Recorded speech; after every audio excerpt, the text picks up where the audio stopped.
It's Brittany is Blessed. I'm here with a new video. Now, this video is about being single and anchored to God. So, what is being anchored to God?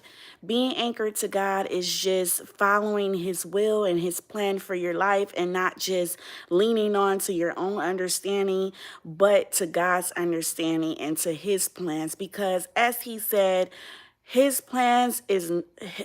ways is not our ways, and the way we think is not the way he think.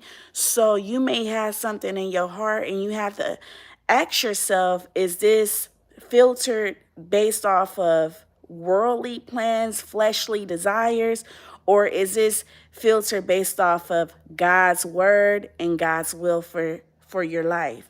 So I want to start off with the book of Ruth, and I feel like this is a perfect story to talk about far as being single and anchored to God. So I'm going to be reading. So a lot of the time I'm going to be looking down, obviously. So this is the book of Ruth. This is where Naomi loses her husband and sons. So Naomi is the mother of Ruth's husband. So it says, in the days when the judges ruled, there was a famine in the land. So a man from Bethlehem in Judah, together with his wife and two sons, went to live for a while in the country of Moab. The man's name was Elimelech. I don't know how to pronounce that. Elimelech, something like that. His wife's name was Naomi, and the names of his two sons were Milon and Kilian, I believe. They were Ephraimites from Bethlehem. And excuse me if I'm not pronouncing everything correctly, but I'm going to ask God to help me through this, because a lot of the stuff, as far as the pronunciation, is always giving me a hard time when I'm reading the Bible. So they were from Bethlehem in Judah. They went to Moab to live there, and now Elimelech, if somebody know how to pronounce his name, let me know. Naomi's husband.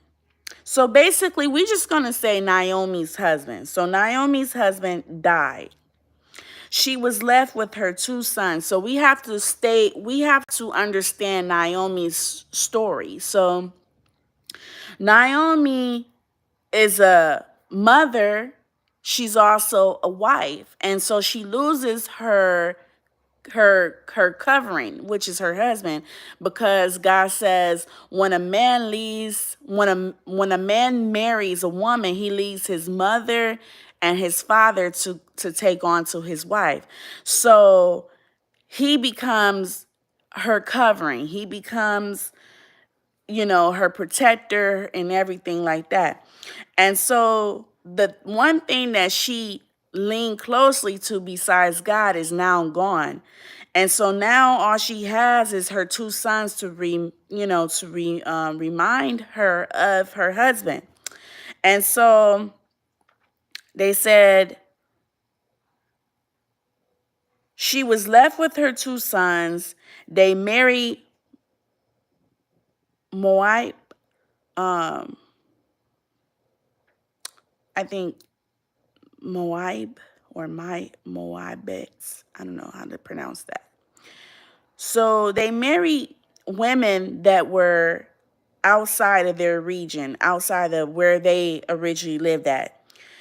One named Opa, or is it Oprah? Yeah, one named Oprah and the other Ruth. Okay. So basically, I'm wondering if they were sisters. I'm thinking they were sisters. Last time I read this story, I'm thinking they were sisters. So after they had lived there about 10 years, both Malan and Kilian also died. So okay, so they all lived together for about 10 years. So about 10 years. So before the whole 10-year situation, Naomi's husband died. So you could just imagine how the grieving, because we have to take back of how the grieving was for her. And then now the only thing she has left of her husband is her two sons that they shared together. And then after 10 years of grieving, um after the prior years of grieving her husband, now 10 years later, she is now having to grieve her sons because now they are dead. So it says they also died, and Naomi was left without her two sons and her husband. So this is a widow. Mind you, God said he is close to the widows. He's close to the brokenhearted. So during this time, she must have felt alone. She must have felt alone. So, she must have felt alone. And the way that God shows up is through Ruth. The way that God shows up is through Ruth, because he said he is near the brokenhearted. He is near the widows. And so his thing is he shows his presence through people. He shows his presence through people in situations. And sometimes he uses his servants, which is us, to show his glory, to show that he is near, to show like, even when you feel like I'm far away, I am so close to you. You don't even know how close I am to you right now, but I'm so close to you and you don't even know it. So now it goes on. Naomi and Ruth returned to Bethlehem. When Naomi heard in Moab that the Lord had come to the aid of his people by providing food for them, she and her daughters-in-law prepared to return home from there. With her two daughters-in-law, she left the place where she had been living and set out on the road that would take them back to the land of Judah. Then Naomi said to her two daughters-in-law, "Go back, each of you, to your mother's home. May the Lord show you kindness as you have shown kindness to your dead husbands and to me." So she is grateful at this point that, that they've been there. Mind you, probably during the time that she lost her husband, her two sons invite two more people into their lives, which is which is Ruth and Oprah. And you can just imagine how maybe caring they was to the mother. They probably was very gentle to the mother. They was probably more, helpful and doing things around the house. You have to ask yourself, like, when you get into relationships, right? How are you to your partner's mother? How are you to your partner's sister? You're very kind, because not only are you basically trying to show your soon-to-be husband or your, spouse that I am a nice woman to you, but I am also a nice woman to your family, and I am family material. I'm wife material. So you go the extra mile to be kind. Obviously it's supposed to be natural. This is a natural instinct. If you are genuinely kind, this is just natural. You don't have to put on a show. But I'm saying that most of the time when people get into a relationship and it's the first time of meeting their spouse's family, they make sure to be extra considerate. Make sure to be extra kind and everything that follows. So you could just imagine how, before Ruth and Oprah came, Naomi was probably dealing with a grieving heart, a broken heart, probably felt alone. And then she get these two extra daughters, two extra, children or whatever, because daughters-in-law, and they're being so helpful because, with guys, they probably helping their mother around the house. So at this time, maybe Killian and what is the other guy named Malan or Malan? So Malan and Killian is probably like, doing the things that their father used to do. Maybe they told the garden and maybe go to the store for her and all of this other stuff. And maybe their workload was so much that sometimes they couldn't go to the store for her, so she would have to go herself. And maybe she was, an older woman, being that she has two older sons and they're already going off to marry.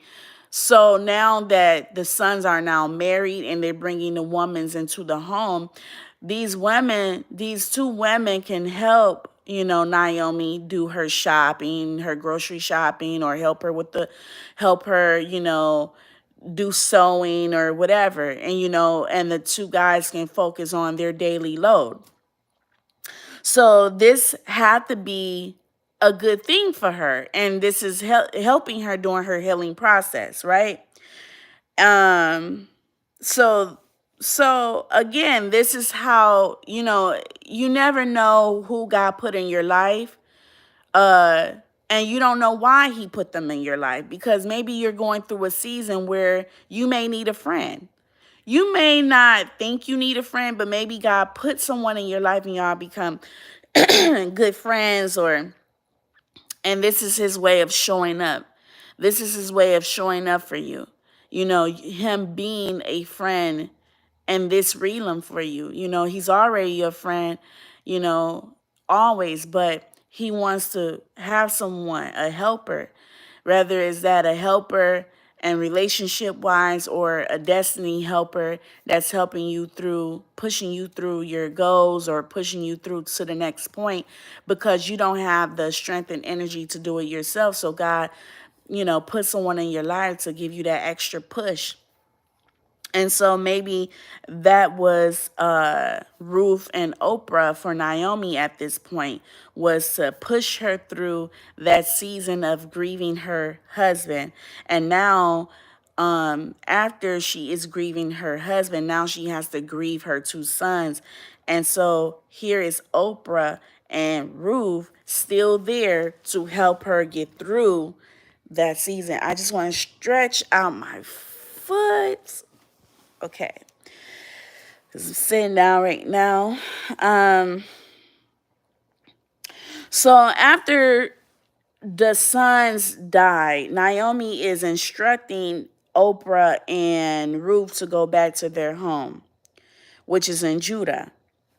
And she says, "May the Lord show you kindness as you have shown kindness to your dead husbands and to me. May the Lord grant that each of you will find rest in the home of another husband." So she even wishing them well, even though, they're widows now, they're considered widows now. And she's like, I don't wish this for you. I'm an older woman, I'm okay with living out the rest of my life, rather if I don't have another spouse. But for you young women that, suddenly lost your husbands, which is my son. So at this point, she is being selfless because, as a mother, nobody wants to bury their children. They will want their children to bury them. But at this point of her grieving her children, she is still being selfless, saying, I don't want you two young ladies to have to deal with what I'm dealing with. I want you two young ladies to go back home. And I want you to be blessed and bountiful. And, also rekindle love, if it's God's will for your life. She's wishing them well, basically. And so then she kissed them goodbye, and they wept aloud and said to her, "We will go back with you to your people." But Naomi said, "Return home, my daughters. Why would you come with me? Am I going to have any more sons who could become your husband. So at this point, she's still being selfless. She's still being humble, saying, I appreciate you guys, wanting to care for me, even though, I have no more sons for you. I have nothing left for you.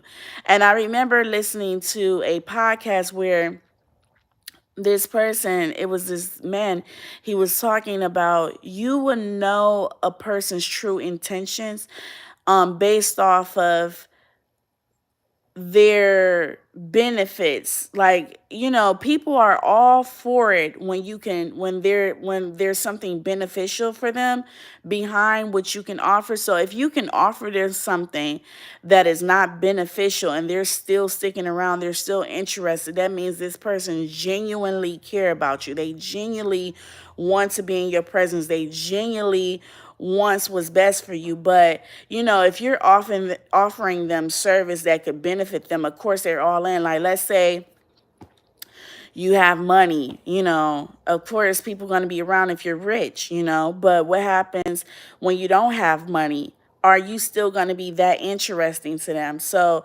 Naomi is in a situation where she has nothing to offer them. At first she feel like, well, the kindness came from because they were married to her sons. But now that she has no sons anymore because they have now, passed away, she's like, I have nothing else for you. You don't have to be kind to me anymore. But see, this is why this is genuine love, because they loved her not only because they were married to her sons, but because they loved her in just in general. So they're like, no, we love you. This is not about us being married to your sons. This is just about us loving you. And this is why I said, like, God send people into your life into a season when you need it, and you don't even know you need it. You don't even know you're going to get it. He just sends it because he knows what you need already. That's why he said, we ask for all of these things, but he already know what we need. And this is why at times he send it and we don't even know he's sending it, because he know that we need it and he know when we need it. But we're going to go back and she said, return home, my daughters. I am too old to have another husband. Even if I thought there was still hope for me, even if I had a husband tonight and then gave birth to sons, would you wait until they grew up? Would you remain unmarried for them? No, my daughters, it is more bitter for me than for you, because the Lord's hand has turned against me.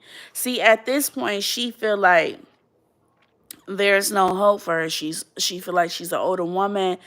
She probably find herself not that attractive anymore compared to a younger woman.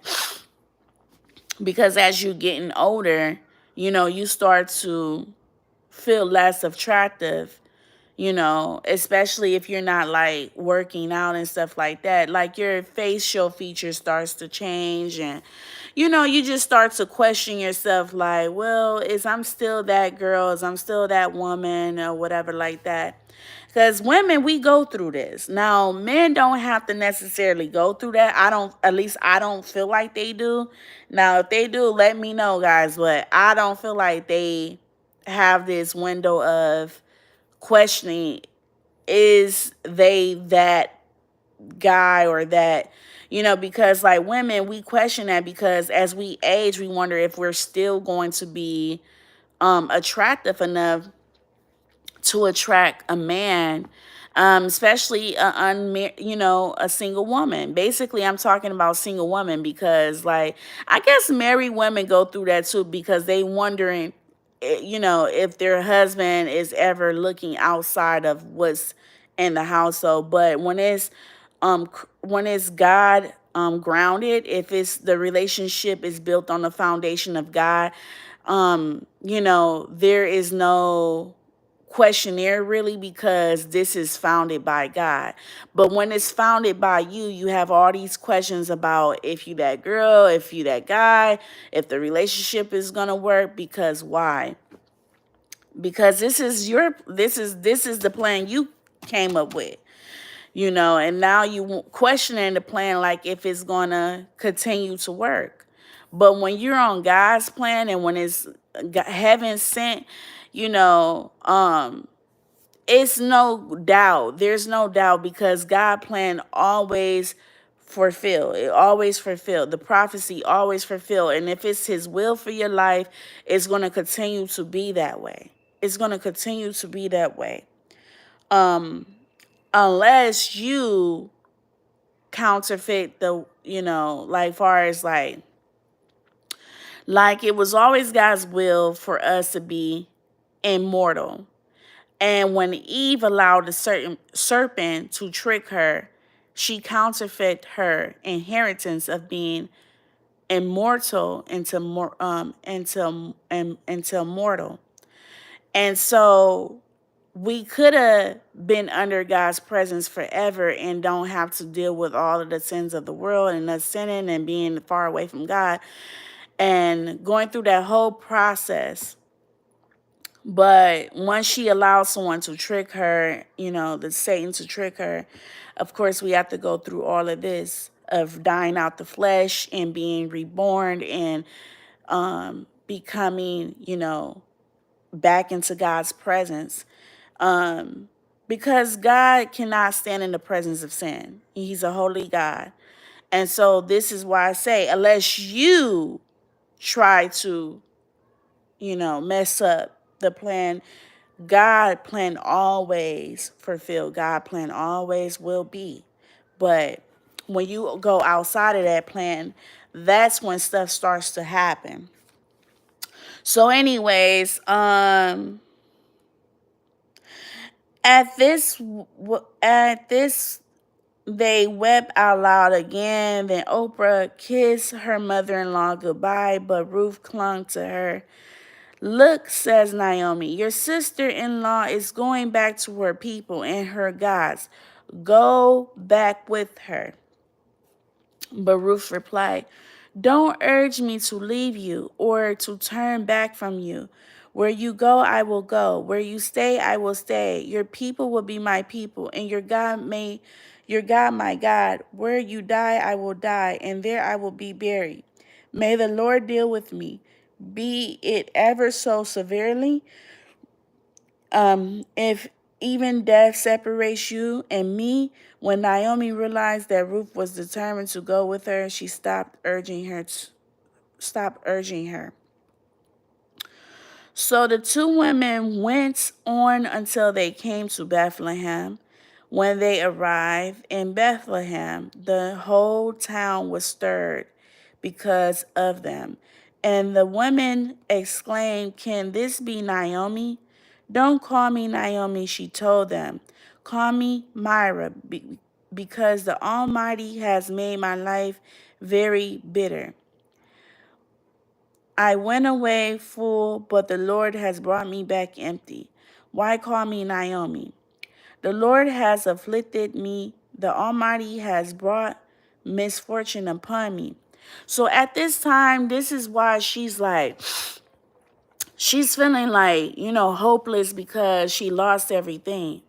And she doesn't even really see the blessing right now, like the blessing that her daughter-in-law is willing to stay. Sometimes we could get so caught up in our situation that we don't even see the blessings around us. And these are like, I don't know really how to say this, like subliminal blessings. Like it'd be like blessings in disguise. There we go. Blessings in disguise. Like, okay, you can have a blessing around you, but you're so focused on the situation that is not beneficial for you that you miss the blessing right in front of you. You can't even see it because you're so blind about the blessing that You're so blind about the blessing, right? Because you're too distracted. There we go. It's like distractions, and I ask God to lead me through this because sometimes I have so much information coming in my head that I'm trying to get it out, but I'm also trying to get it out in a way that you guys can understand. So, what I'm saying is that we'll miss the blessing because we're so focused on the distraction that's in front of us. The distraction is our situation. We can't see the blessing that God gave us. Now, the blessing that she had was Ruth, because the fact that Ruth was willing to stay despite that her husband died, despite that she knew nothing about Bethlehem. She's from Judah. So she knows nothing about Bethlehem. She's going to a new area. She has to learn their custom ways, and so she has to depend on her mother-in-law, and her mother-in-law is older, so it's like, it's not to say that her mother-in-law can't pass away tomorrow. It's not to say that her mother-in-law can't pass in a month. But she is so confident in this plan that she's willing to risk it all. She's willing to risk it all. Even left, I wonder if Oprah was her sister. She even left Oprah. So it's like, Um, so let's go back. So Naomi returned from Moab and accompanied by Ruth the Moabite, her daughter-in-law, arriving in Bethlehem as the barley harvest was beginning. So this is when Ruth meets Boaz in the grain fields. Now Naomi had a relative on her husband's side, a man of standing from clan of Elimelech, whose name was Boaz. And Ruth the Moabite said to Naomi, "Let me go to the fields and pick up the leftover grain behind anyone in whose eyes I find favor." Naomi said to her, "Go ahead, my daughter." So she went out, entered a field, and began to glean behind the harvesters. As it turned out, she was working in a field. Okay, so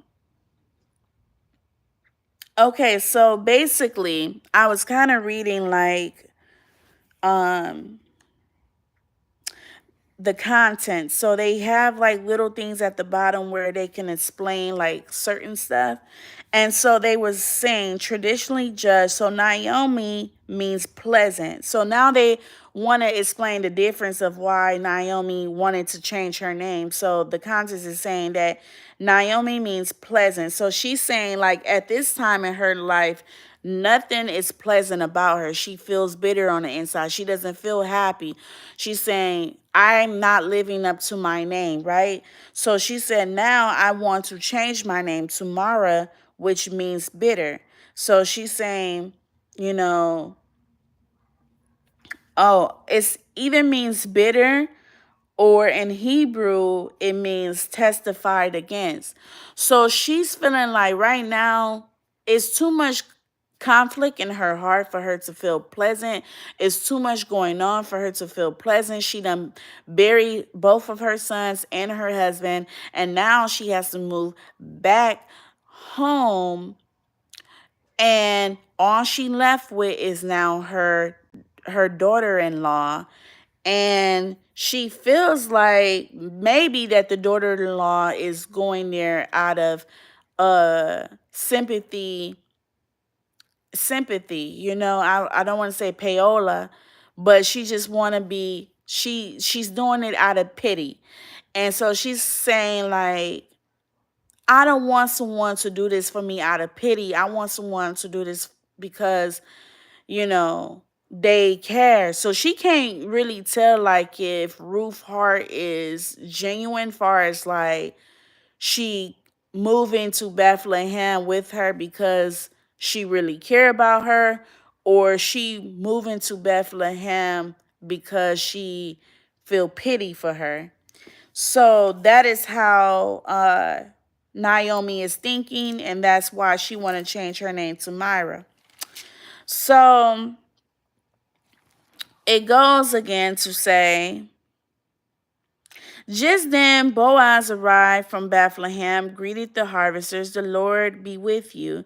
The Lord bless you, they answered. Boaz asked the overseer of his harvesters, who does the young woman belong to? The overseer replied, she is the Moabite who came back from Moab with Naomi. She said, please let me glean and gather amongst the sheaves behind the harvests. She came into the field and has remained here from morning till now, except for a short rest in the shelter. So Boaz says to Ruth, my daughter, listen to me. Don't go and glean in another field, and don't go away from here. Stay here with the woman who worked for me. Watch the field where the men are harvesting and follow along after the women. I have told the men not to lay a hand on you, and whenever you are thirsty, go get a drink from the water jars the men have filled. As this, she bowed down with her face to the ground. She asked him, why have I found such favor in your eyes that you notice me, a foreigner?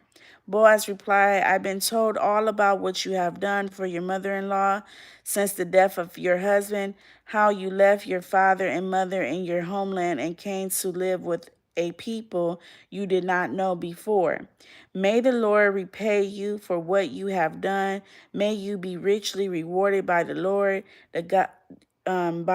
God of Israel, under whose wings you have come to take refuge. May I continue to find favor in your eyes, my Lord. She said, you have put me at ease by speaking kindly to your servant. Though I do not have the standing of one of your servants, he said, at mealtime, Boaz said to her, come over here, have some bread and dip it in the wine vinegar. When she sat down with the harvesters, he offered her some roast grain. She ate all she wanted and had some leftovers. As she got up to glean, Boaz gave orders to his men, let her gather among the sheaves and don't reprimand her, even pull out some stalks for her from the bundles and leave them for her to pick up, and don't rebuke her.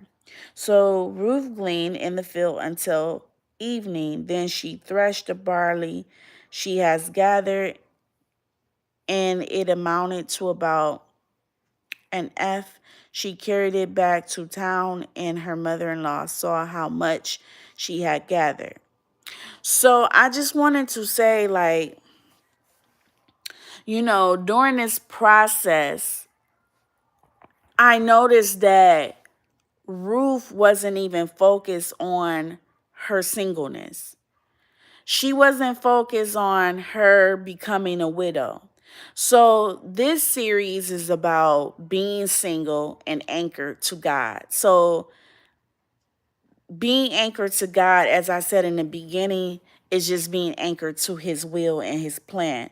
So at this time, it seemed like, Ruth was not even really asking God's plan, but his plan was just naturally flowing in her life. Like it was just naturally flowing in her life without her even knowing.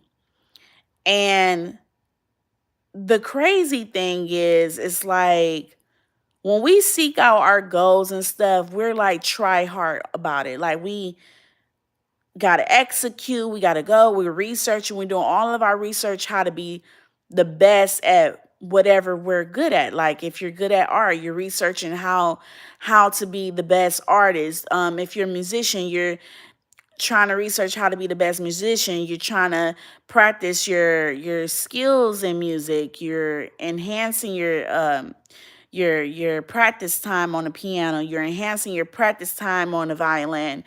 You're just doing the most, right? But it seemed like with God's plan, like it's just a natural flow. There's no practice needed. He just naturally installing the skills into you because it's at his perfect timing and at his will.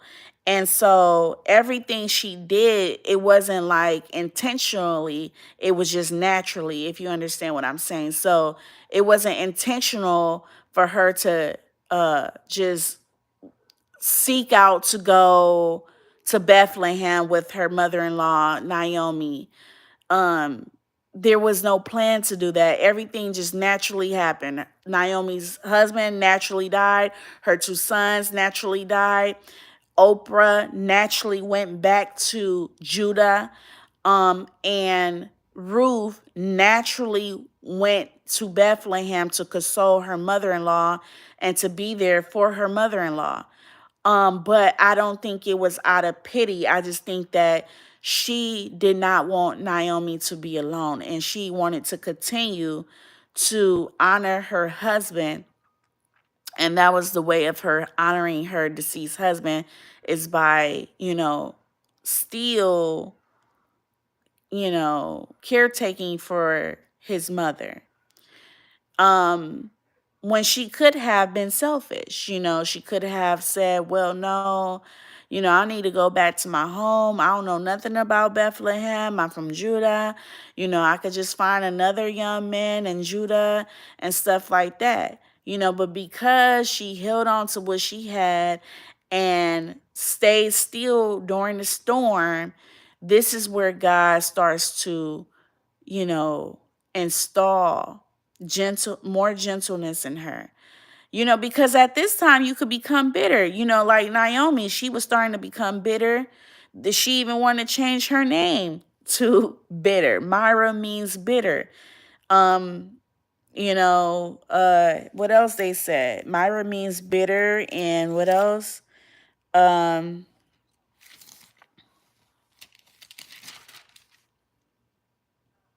or has testified against. So she was feeling bitterness and, sadness in her. And so, Ruth at this time, even though she lost her husband, she turned her sadness into joy, her sadness into serving. And so, Naomi really, I feel like Naomi saw all of that, but she wasn't really like, saying anything about it to Ruth, but somebody else did. Somebody else noticed, which was Boaz. And so let's go back.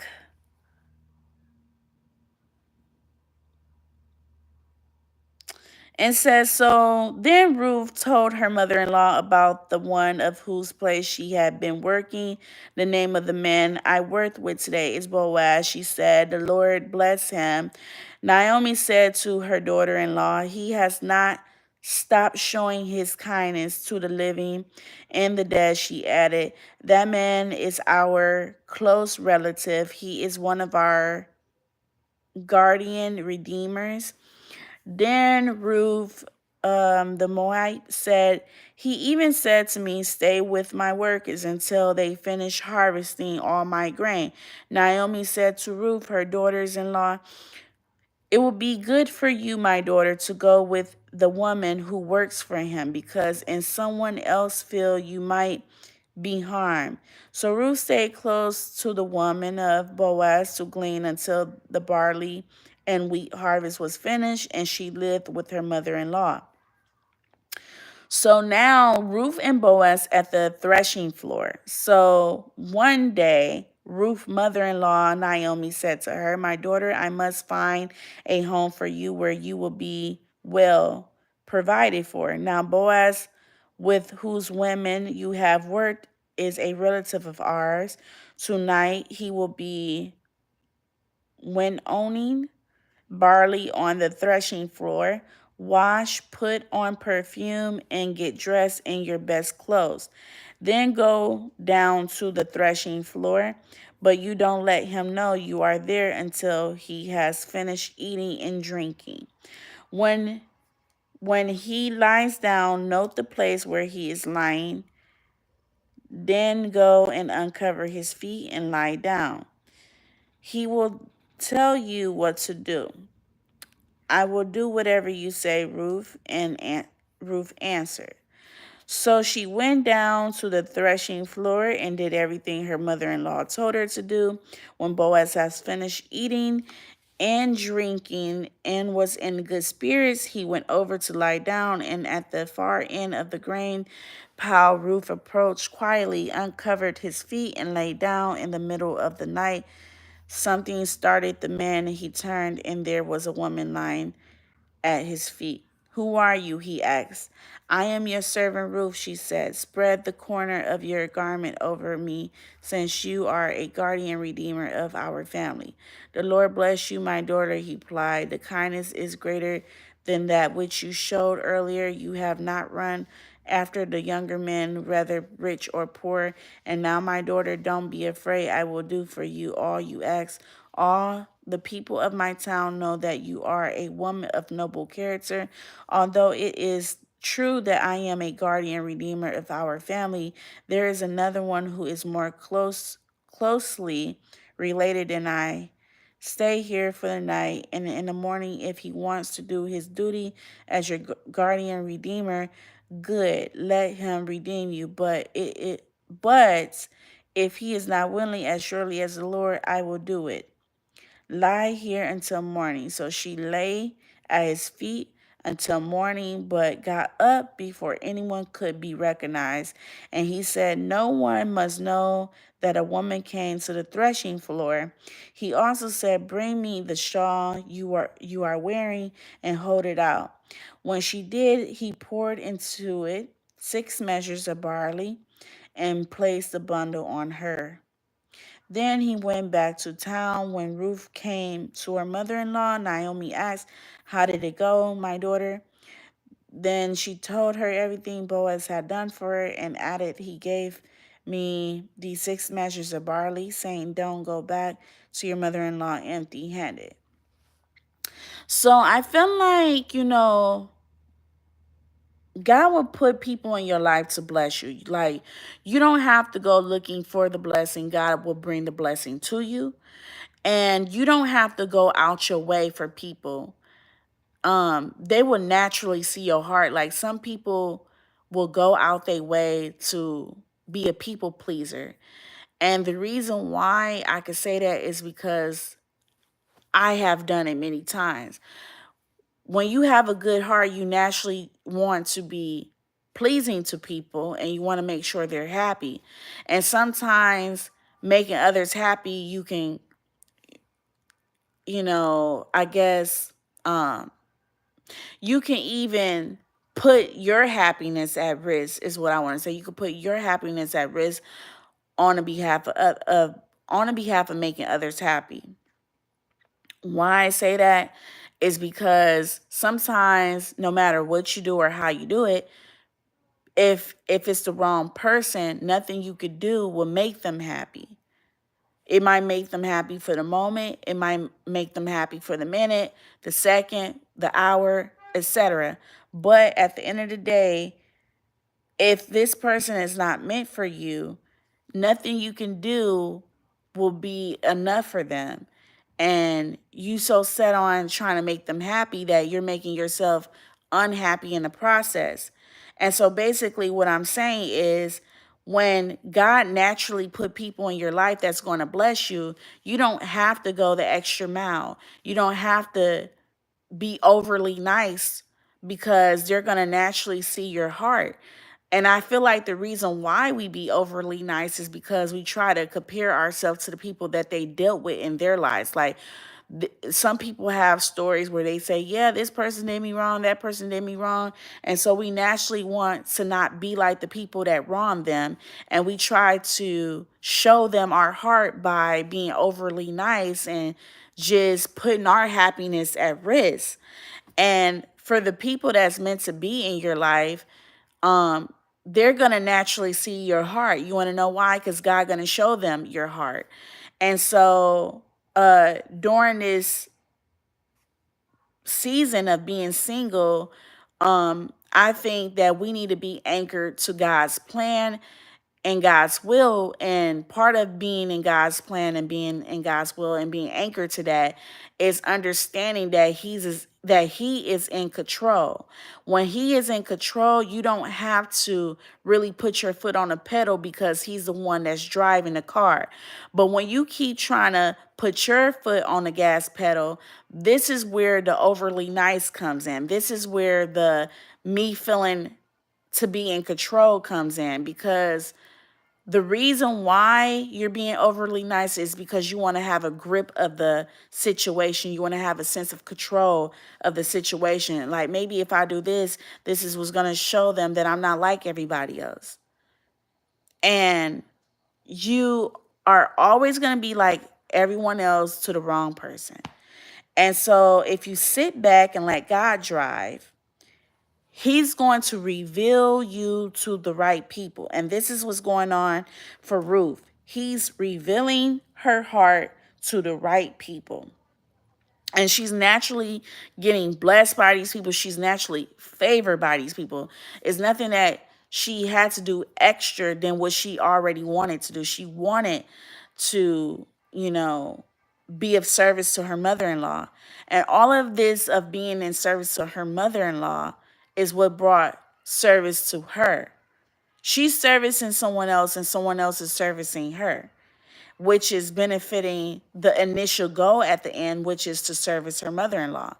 So Boaz is providing food and all of this other stuff. And that is the whole goal, is that Ruth wanted to provide for her and her mother-in-law and this new town that she in. I mean, it's not a new town for Naomi, but it's a new town for Ruth. So she's going all out to do all of this, and she doesn't have to work harder because God has showed favor on her through His people.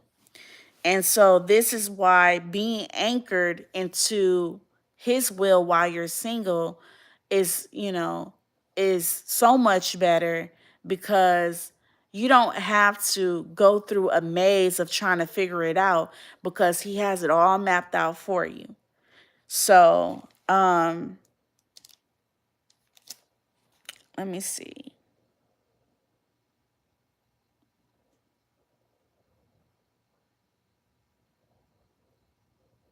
Okay, so we left off where it says,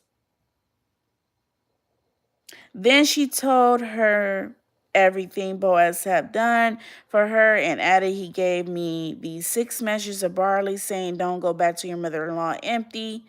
Then Naomi said, wait, my daughter, until you find out what happens, for the man will not rest until the matters is settled today. So now this is where Boaz marries Ruth.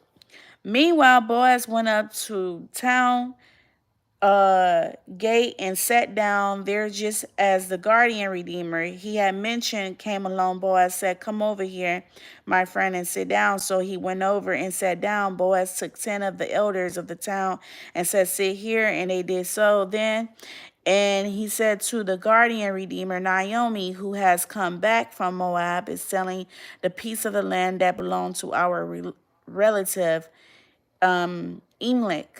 I thought I should bring the matter to your attention and suggest that you buy it in the presence of these seated here and in the presence of the elders of my people. If you will redeem it, do so. But if you will not, tell me so I know, for no one has the right to do it except you, and I am next in line. I will redeem it, he said. Then Boaz said, on the day you will buy the land from Naomi, you also acquire Ruth the Moab, the dead man's widow, in order to maintain the name of the dead with his property. At this, the guardian redeemer said, then I cannot redeem it because I might endanger my own estate. You redeem it yourself. I cannot do it. Now, in earlier times in Israel, for the redemption and transfer of property to become final, one party took off his sandal and gave it to another. This was the method of legalizing transactions in Israel. So the guardian redeemer said to Boaz, "Buy it yourself." And he removed his sandal. And then Boaz announced to the elders and all the people, "Today you are witness that I have brought from Naomi all the property of Emet, Kilion, and Mylon. I have also acquired Ruth the Moabite Mylon windows as my wife." See, and that's the thing. Like, another thing about being anchored in God's, will is that He's going to have someone who accepts all of you and then some more. It's just like the miracle that He did with the two breads, and was it the two breads and the five fish, and He made it to where it was more than enough. It was enough to feed them and then leftovers. And so this is symbolic to right now. Is like, Ruth only wanted to help her mother-in-law, but now not only did she help her mother-in-law during a rough time of her mother-in-law losing her husband and her two sons, but she also found favor in a man that took on to her mother-in-law's husband's property, her mother-in-law's sons estate now, because once the father died, it passes on to the son. So now, it's this debt, then after the sons die, then the debt falls onto the mother, especially if it's not paid off.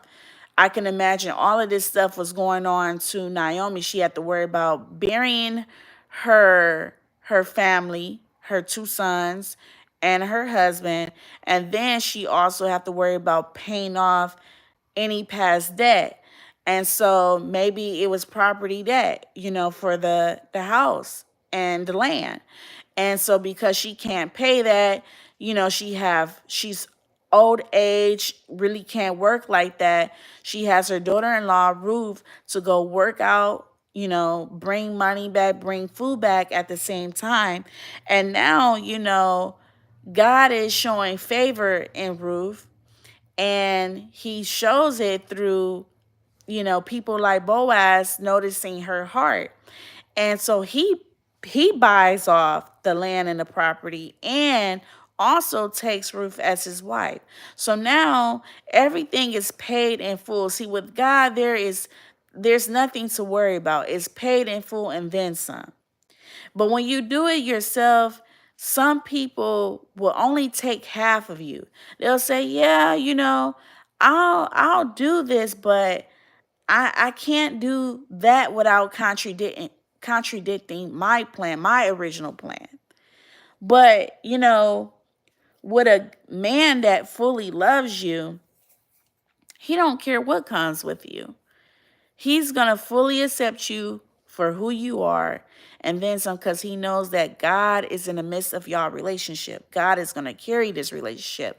He's not going to be the only one carrying this relationship. He knows that this relationship is founded and grounded through God. And that whatever you guys go through, you guys are going to get through it together, because God is in the midst of the situation, and that God is in control of the situation. But for a relationship that is not grounded on God's purpose and will, it's going to be everywhere. The man is not going to want to hold on. The woman is not going to want to hold on. You guys don't know how to hold on. Why? Because there's nothing anchored. There's nothing anchoring this relationship together. There's nothing in the midst that's keeping you guys both grounded, except for the two of you.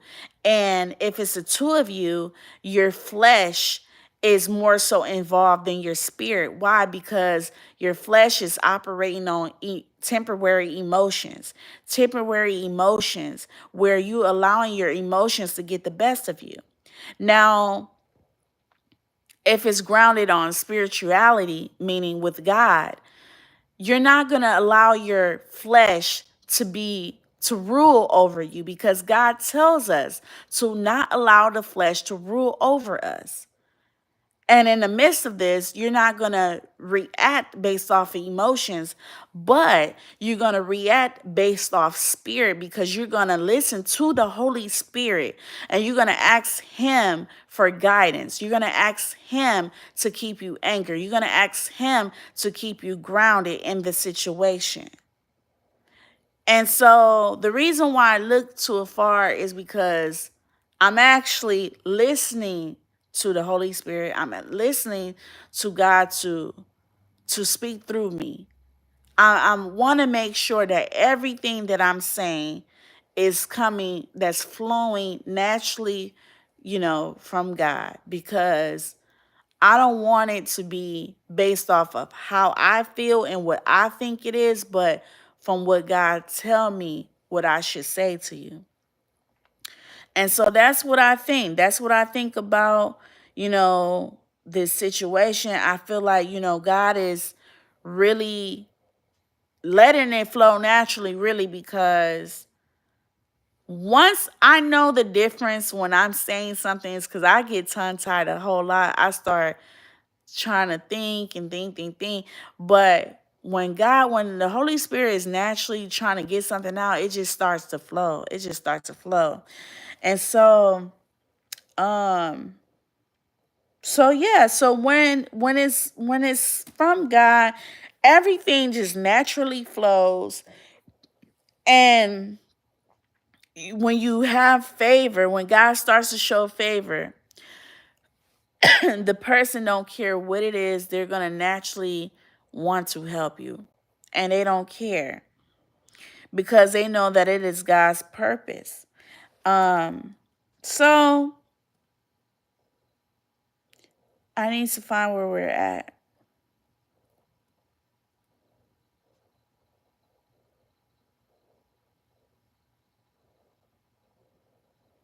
Okay, he said, Marlon's widow as my wife in order to maintain the name of the dead with his property so that his name will not disappear from amongst his family or from his hometown.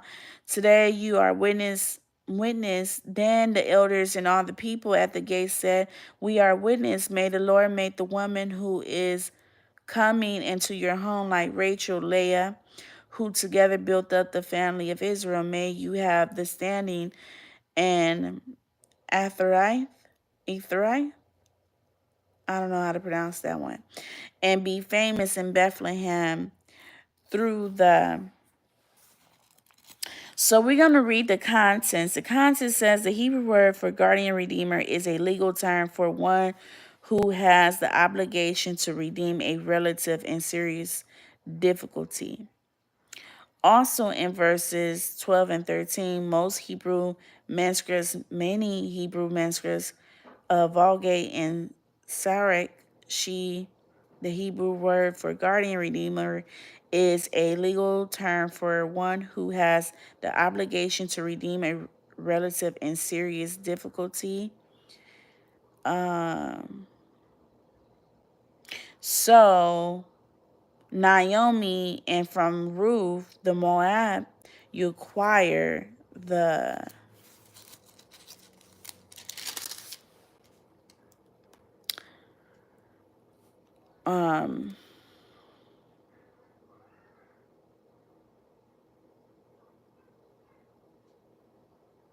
Okay, so they stopped there with the contents. So we gonna just continue on with the chapter.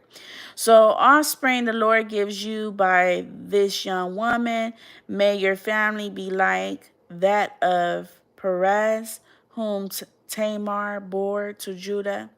Naomi gains a son.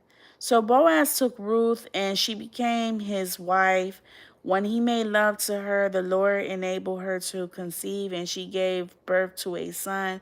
The woman said to Naomi, praise be to the Lord, who this day has not left you without a guardian redeemer. May he become famous throughout Israel. He will renew your life and sustain you in your old age. Wow, he will renew your life and sustain you in your old age. For your daughter-in-law who loves you and who is better to you than 7 sons has given him birth. Then Naomi took child in her arms and cared for him. The women living there said, Naomi has a son, and they named him Obed. He was the father of Jesse, the father of David. The genealogy of David. This then is the family line of Perez. Perez was the father of Harazan, Harazan the father of Ram, Ram the father of Amminadab, Amminadab the father of Nahshon, Nahshon the father of Salmon, Salmon the father of Boaz, Boaz the father of Obed, Obed the father of Jesse, and Jesse the father of David. So that is the thing. So I feel like, even though Naomi thought that God left her through the hardest time of her life, as we all get to thinking that when we're going through our season, that God is not there, but yet he's in the midst of it all, and he hears it.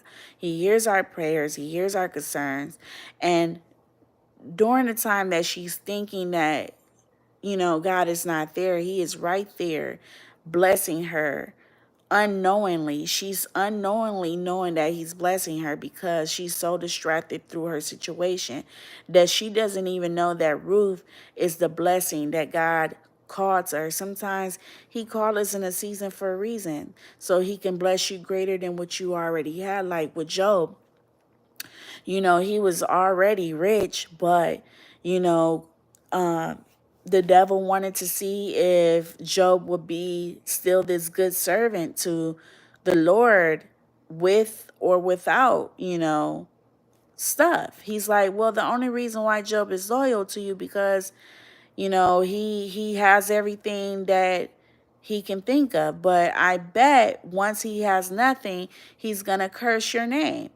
And so here is something similar. Naomi has 2 sons and 2 daughter-in-laws, blessed, and, have her home and everything like that. And maybe it's a point of life where she's being tested to see where will her faith be. How will she act during this season? Will she rejoice to God, or will she be bitter? And yet, she was bitter, but still with God being merciful and gracious, he still favored her during this season because, as he said, he is close to the brokenhearted. He is close to the widow. And he's never going to leave us nor forsake us. And that is the one thing that we always have to keep in mind. Even though our situation is feels great, God is greater. God is greater. Even though our situation feels great and heavy, God is very heavy-handed on the situation. He sees everything. He sees everything. He's everywhere. So it's nothing that he can't do for you. And I know it's easy said and done because as humans, we naturally feel like if we can't see it, if we can't touch it, it's not fair. But this is why God talks about having baby faith, having faith. Even if you can't see it or touch it, you have to be so anchored in him that even though it's not in your reality now, you know that it will be because you trust in him. I mean, we have to think about those times that we trusted in our friends so much. We trusted in ourselves so much. We knew, like you just knew that something was going to happen. So you have to know that God will do it for you. That you have to know that even though you feel like there's no hope right now as far as relationships and stuff like that. You see how there's been relationships where people been in 10 years, 12 years, and then later on they're divorced, or just the way the times is going where you see a lot of people, it seems like there's not a lot of man that wants to be masculine, that a lot of men is vibing in femininity, and it's because media is portraying that, it's okay to be something other than what you were born to, as far as, gender and all of that. So now it's like a ratio of less men now, because either a lot of guys are turning over to be homosexuals or whatever like that, or just feeling so brokenhearted from a woman that they don't even want to be in relationships. So um the single women that is anchored in God, they're like, well, where's my hope at? Will I have a godly man? Where there be a man for me the way the times are coming? And I say that to not be judgmental, but I'm just saying that to have a example of why some single women feel like there's no hope left because of how everything has been going in today's time. And so God wants to let you know that there is still hope. There is still men, and men of God, not just men, but men of God. There are still men of God around that wants to be a man to you, that wants to be a husband to you, that wants to be a father to your soon to be kids, or even if you have kids, there's going to be a man that's going to take on that responsibility, just like Boaz took on the responsibility of another man that's no longer living. You know, not the responsibility of him taking Ruth as his wife, but he even paid off the debt. He paid the property. He paid off for the property and stuff. So there is someone who's going to go all out for you. And they're not going to even second guess it. They're not going to later bring it up and say, oh, I did this for you, I did that for you, so you owe me, or nothing like that. All of this is going to be heaven sent. But the thing is about being patient in that time, learning how to tap into your gentleness. Don't be bitter at the fact of being single, because this is a learning phase right now. This is about tapping into becoming the woman that God called you to be. And so during this time, I encourage you to fall in love with God, because, and not really think so more so of how to be the perfect wife to a man, because God is going to naturally mold you into the woman that he has called you to be. And soon, your husband will just come and you won't even know he's there. You won't even know he's there. Just like Naomi didn't even know that this was going to all play out for her. Ruth did not know that Boaz was going to be her husband. All she knew was that she was a servant. All she knew is that she was working his fields. That's all she knew. But she did not know that he was called to be her husband. She did not know that moving to Bethlehem was going to put her in a position where she can not only be a blessing to Naomi and also be a soon to be mother and a soon to be wife. All she knew is that she was just doing what was in her heart. And obviously, God put that in her. God put that in her. So anyways, that is my series for being single and anchored in God, being anchored in God. I hope you guys enjoy this. Let me know what you think. And peace and blessings to you all. I love you truly. God bless you.